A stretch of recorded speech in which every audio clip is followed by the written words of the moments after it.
वैसे माज़ी की हुकूमत में इमरान खान साहब की हुकूमत में भी सदारती हुक्मनामे जारी होते रहे हैं, लेकिन बुखारी साहब मेरा सवाल ये है कि हो तो ये अब भी रहा है, हुआ ये पहले भी है, लेकिन जब भी ये हुकूमत कोई ना कोई कानून साजी या कुछ ना कुछ करने जा रही होती है तो हर एक चीज में से सियासत की बू आना शुरू हो जाती है कि जिसकी वजह से वो चीज कंट्रोवर्शियल हो जाती है। पाकिस्तान एक ऐसा मुल्क है जहाँ पे कंस्पिरेसी थियरीज बहुत ज़्यादा जन्म लेती हैं, और ऑर्डिनेंसेस की अगर बात करें तो आपके आयन का हुलिया बिगड़ा ज़ियाउल हक दौर में ऑर्डिनेंसेस से, फिर उसके बाद हमने मुशर्रफ दौर में देखा, फिर हमने पीटीआई दौर में 22 ऑर्डिनेंसेस। उस वक्त तो एक मशहूर हो गया था मकूला कि एक वाह ऑर्डिनेंस फैक्ट्री है और एक पीटीआई ऑर्डिनेंस फैक्ट्री है, जहाँ पे आरिफ अलवी साहब जो हैं वो हर रोज़ एक नया ऑर्डिनेंस दाग देते हैं। तो ये तो पाकिस्तान की सियासत का चलन है।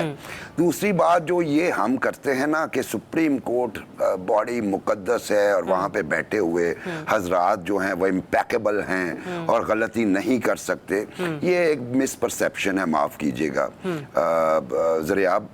प्रॉब्लम ये है कि हमारी सुप्रीम कोर्ट की तारीख जो है वो भरी हुई है, दाग हैं, स्टेन्स हैं सुप्रीम कोर्ट के दामन पे। और ये जो आपको आज रिफ्ट नजर आ रही है ये ज्यादा पुरानी बात नहीं है। आप अभी काजी फायज ईसा के बनने से पहले देख लीजिए क्या हुआ। काजी फायज ईसा को ट्राई किया गया और उसके बाद उस गलती का जो है वो एडमिशन भी हुआ आरिफ अलवी और बानी पीटीआई की जानिब से कि जी गलती थी।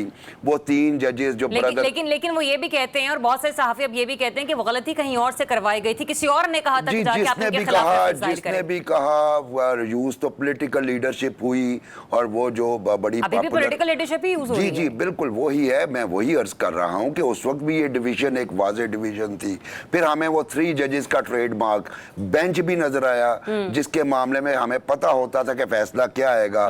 जरा अब आपके ही एक और चैनल पे प्रोग्राम में हम पहले ही प्रिडिक्ट कर दिया करते इसका फैसला ये आएगा, वही फैसला आता था।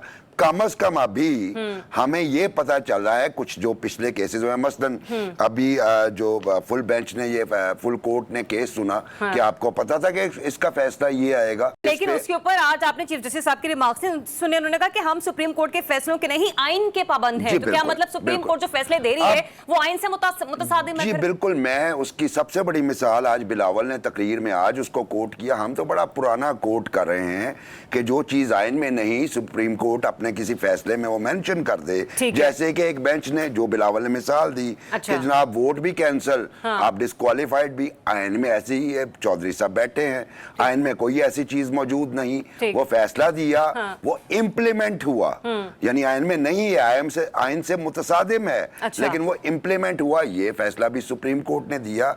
रिविजिट करने की जरूरत है चीजों को। लेकिन सबसे बड़ी बात ये कि आज बिलावल जब तकरीर कर रहे थे उन्होंने साहब से भी कह देती हूँ कि जरा जो बिलावल की तकरीर है वो भी हमें सुनाएं, तब तक आप जरा अपनी बात मुकम्मल कर लीजिए। जी मैं ये कहना चाह रहा हूँ कि एक लोअर जुडिशरी का हमने जज रखना होता है।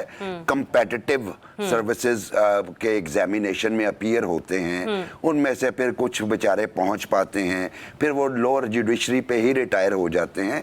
ये हायर कोर्ट और सुप्रीम कोर्ट पे भी आपको उनकी रिक्रूटमेंट पे अपॉइंटमेंट पे नजर सानी करनी पड़ेगी। वही बात कि फलां इन्फ्लुएंशियल चैम्बर का है या फलां जज के साथ काम किया है, सानी तो उस पर भी करनी पड़ेगी जो मंसूर अली शाह साहब ने अपना तहफ़्फ़ुज़ात एक पेपर वर्क में तैयार करके दिए।